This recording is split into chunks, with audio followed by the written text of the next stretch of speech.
What exactly is an over-leveraged house, and what is the best way to handle these properties? That means there's more owed on the house than it's worth, Allison.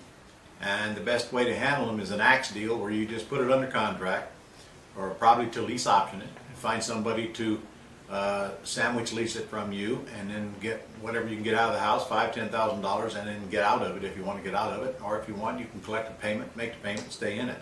Not too many over-leveraged houses left out there today because the equity is, the values are going up, and of course the debt is going down. That is your only plan for an over-leveraged house.